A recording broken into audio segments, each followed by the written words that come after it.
Pak Andreas, jadi rapor buruk ini yang disebut oleh Ganjar, dilihatnya ini berdasarkan sepanjang pemerintahan Presiden Jokowi atau dilihat karena putusan MK kemarin, Bang?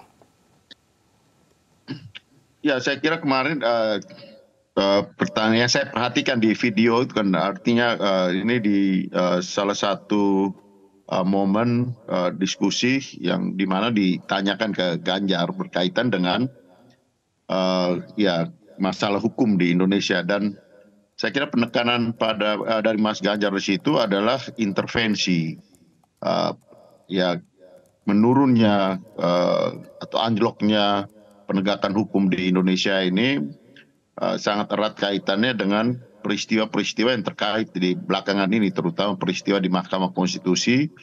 Dan di situ juga Mas Ganjar menekankan pada aspek intervensi kekuasaan terhadap proses penegakan hukum. Dan saya kira kita semua, saya kira ya bangsa ini, dunia pun melihat bagaimana peristiwa yang terjadi, intervensi kekuasaan itu menjadi suatu tontonan yang ya tentu sangat merugikan untuk proses penegakan hukum di Indonesia gitu, dan juga ya peristiwa-peristiwa yang berkaitan dengan intervensi kekuasaan yang berkaitan dengan pelaksanaan pemilu ini gitu. Dan saya kira ini hal yang faktual yang ada di dalam masyarakat kita hari ini gitu. Oke, Bang Andreas, tapi kan penegakan hukum di kabinet sekarang kan komandannya Mahfud MD. Dengan Ganjar menyinggung soal rapor penegakan hukum era Jokowi, apakah tidak menepuk air di dulang terpercik muka sendiri, Bang?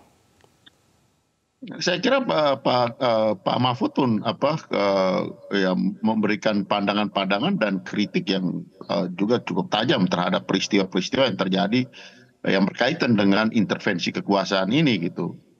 Cuma kan kita tahu bahwa kekuasaan tertinggi itu bukan ada pada Pak Mahfud gitu. Nah, dan koridor kekuasaan itu bukan hanya pada satu ruang, dan ruang yang lebih dominan itu yang kemudian menentukan bagaimana keputusan-keputusan yang dirasakan tidak adil di masyarakat. Dan itu yang dikomentari dan dimaksudkan oleh Mas Ganjar gitu. Oke. Jelajahi cara baru mendapatkan informasi. Download Metro TV Extend sekarang.